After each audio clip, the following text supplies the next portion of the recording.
अस्सलाम वालेकुम नाज़रीन, हाईटेक न्यूज़ के खबरनामे में आपका खैर मक़दम है। मैं हूं नेहा खान। नजर डालते हैं आज की अहम खबरों पर। मंशियात की लानत के खिलाफ अपनी मुसलसल मुहिम को जारी रखते हुए कुलगाम पुलिस ने पुलिस स्टेशन देवसर के दायरे अख्तियार में पोस्त के गैर कानूनी काश्त को तबाह करके एक अहम कामयाबी हासिल की। खुफिया इतला पर कार्रवाई करते हुए पुलिस थाना देवसर को एक फारूक अहमद तेली वल्द अब्दुल सलाम तेली साकिन कस्बा देवसर की जानिब से पोस्ट की गैर कानूनी काश्त के हवाले से इतलात मौसूल हुई। इतला पर फौरी कार्रवाई करते हुए पुलिस की एक टीम महकमे रेवेन्यू के अफसरान के साथ मिलकर मौके पर पहुंच गई। ऑपरेशन के दौरान पोस्ट की नाजायज़ फसल को मौके पर तल्फ किया और मजिस्ट्रेट की मौजूदगी में कानूनी तरीक़ेकार के मुताबिक नमूने कब्जे में ले लिए गए।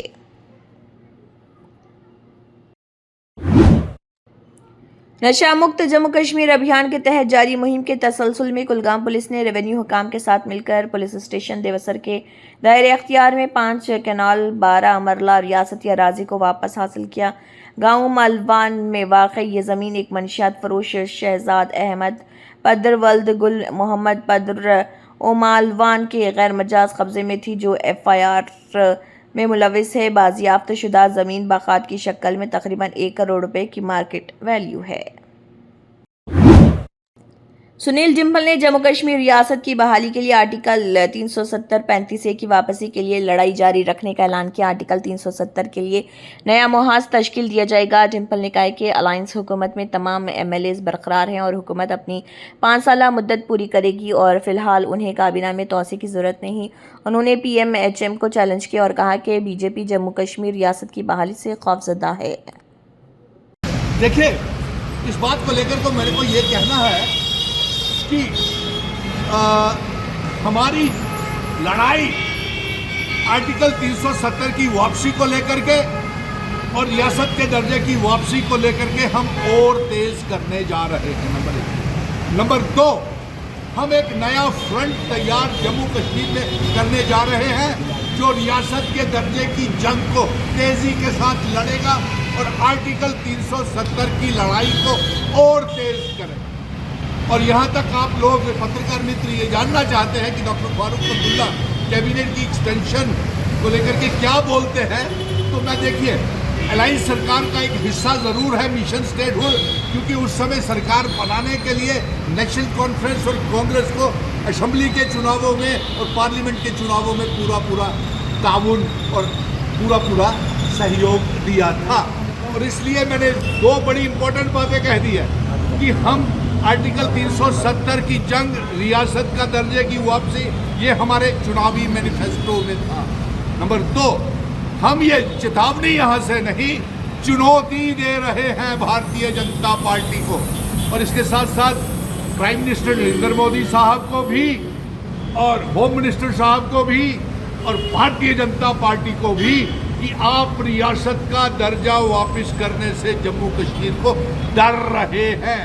क्योंकि आपको जानकारी है, मोदी जी को भी और अमित शाह साहब को भी, कि आपकी बार जो 29 MLA गलती के साथ जम्मू कश्मीर की आवाम ने, जम्मू की आवाम ने, डोगरों ने जो 29 MLA चुन करके भेजे हैं वो दोबारा चुने जाएं या नहीं चुने जाएंगे, ये उनको कोई गारंटी और एतबार नहीं है। इसीलिए रियासत का दर्जा वापस नहीं करें। खबरें ऐसी भी सामने आ रही है कि NC के कुछ MLAs NC से किनारा कशी कर सकते हैं, क्या आप इस बारे में कुछ जानते हैं? नहीं, देखिए, मैं नेशनल कॉन्फ्रेंस का प्रवक्ता नहीं हूँ, मैं मिशन स्टेटहुड का प्रवक्ता हूँ। मेरे विजन डॉक्यूमेंट को नेशनल कॉन्फ्रेंस, PDP और उसके साथ साथ कांग्रेस और तमाम कश्मीर की पार्टियों ने मेरे विजन डॉक्यूमेंट रियासत का दर्जा आर्टिकल 370 स्पेशल स्टेटस को अपने विजन डॉक्यूमेंट में डाला था। अब रहा कि यहाँ तक जानकारी है, मेरी जानकारी के मुताबिक बिल्कुल सही बातें होती हैं, क्योंकि और मुझे कहीं दूर तक ये नज़र नहीं आ रहा कि जो ये अफवाहों का दौर कुछ भारतीय जनता पार्टी के मीडिया ने ही उछाला हुआ है कि कुछ MLAs जो है खरीद फरोख्त किए जा रहे हैं और बिक रहे हैं। उनके LOP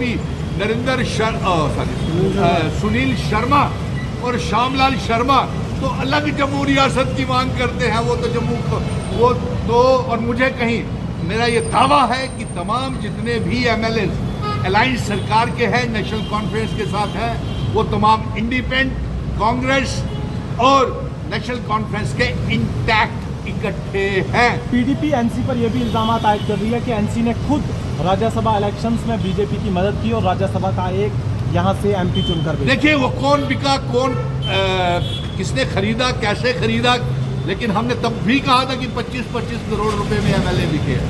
और अफसोस इस बात का है कि चीफ मिनिस्टर उमर अब्दुल्ला साहब, मैं डॉक्टर फारूक अब्दुल्ला से भी कहूँगा कि आपको इसके ऊपर क्लैरिफिकेशन देनी चाहिए कि वो कौन से एमएलएस बिके हैं, क्योंकि उमर अब्दुल्ला साहब ने और डॉक्टर फारूक अब्दुल्ला ने खुद ये तस्लीम किया है कि कुछ एमएलए बिके हैं, तो इसका क्लैरिफिकेशन देनी चाहिए।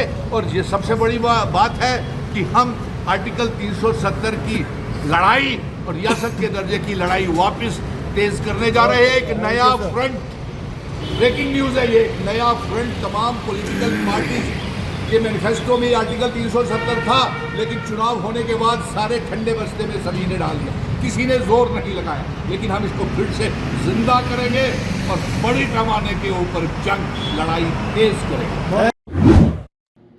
ज्वाइंट डायरेक्टर SCERT और joint director school education Kashmir Syed Shabir Ahmad ने बेरवा के इलाके में कई तालीमी इदारों का दौरा करके तालीमी सरगर्मियों का जायज़ा लिया और स्कूलों में कौमी तालीमी पॉलिसी NEP 2020 के निफाज का जायज़ा लिया। दौरे के दौरान ऑफिसर ने रूट मेमोराइजेशन और मवाद से भरपूर तदरीसी तरीक़ों से हैंड ऑन लर्निंग, तजुर्बाती सीखने और NEP 2020 के तहत तस्वुर किए गए करके सीखने के तरीक़ों की तरफ मुंतकली पर जोर दिया। Very lucky chance that I got today, और बच्चों से यही कहना चाहूँगा कि आप लोगों को जो ये टीचर्स हैं, सोर्स पर्सन हैं, आप बहुत खुशकिस्मत हो, आपके पास बहुत ही अच्छे टीचर्स हैं। मंजू साहब ने बहुत ज़बरदस्त काम किया है, कंट्रीब्यूशन किया है प्राइवेट सेक्टर में भी, इससे पहले एजुकेशन सेक्टर में। He has done a wonderful job and he is a good teacher of science and was a mathematics also. तो ये हमने देखा कि कहीं पे हमें भी इम्प्रूवमेंट की ज़रूरत है। मैंने उस पर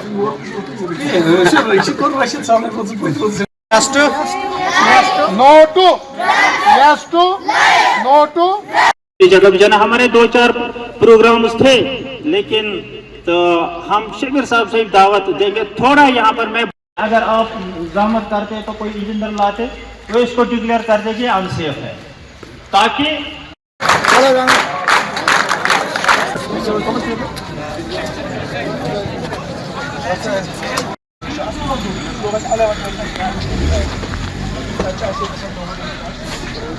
कोशिश की थी। एक बार यहाँ पर डॉक्टर साहब आए, उन्हें देखा यहाँ पर शीशे भी नहीं थे किसी क्लासरूम। इंशाल्लाह मैं आगे कोशिश करूँगा पूरा ख्याल रखने की। ये जो आपका मसला है मैं इंशाल्लाह रिजॉल्व करूँगा। मैंने भी और इम्तियाज़ साहब ने भी साथ में, तो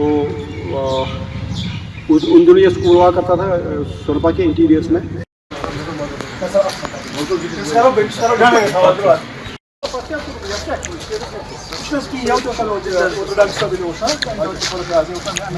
जब हम रिस्पॉन्ड नहीं करते हैं, यही चीज़ें जब हमें आगे बढ़ते, जब आगे बढ़ते रुक जाती है। Science, technology, engineering, arts and mathematics, ठीक है। आजकल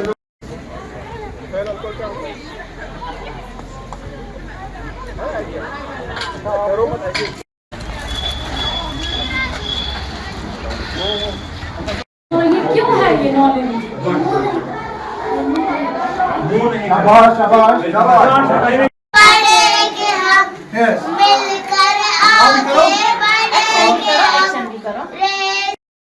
कहाँ हमारे जंग में भी है, हमारे सितारा।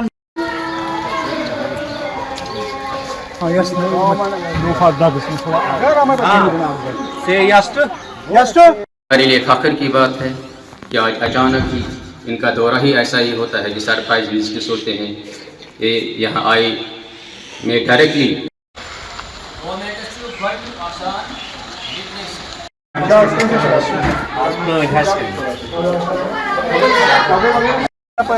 मिस्टर साहब थोड़ा सा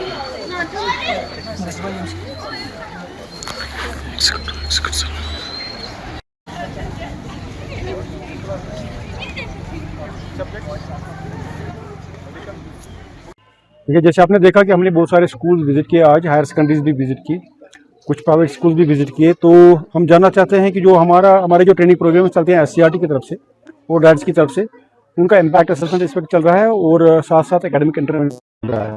तो स्कूल में जाके हम ये देखना चाहते हैं कि जो भी प्रोविजंस है नेशनल एजुकेशन पॉलिसी के, जैसे कि इंक्लूसिव एजुकेशन है, जैसे कि एक्सपीरियंशियल लर्निंग है, जो भी प्रोविजंस है वो अमल में आ रहे हैं कि नहीं। तो पाया गया है कि काफ़ी हद तक हमने जो प्रोविजंस है नेशनल एजुकेशन पॉलिसी के वो इम्प्लीमेंट किए हैं, लेकिन ये भी हमने देखा कि अभी बहुत कुछ करने की ज़रूरत है।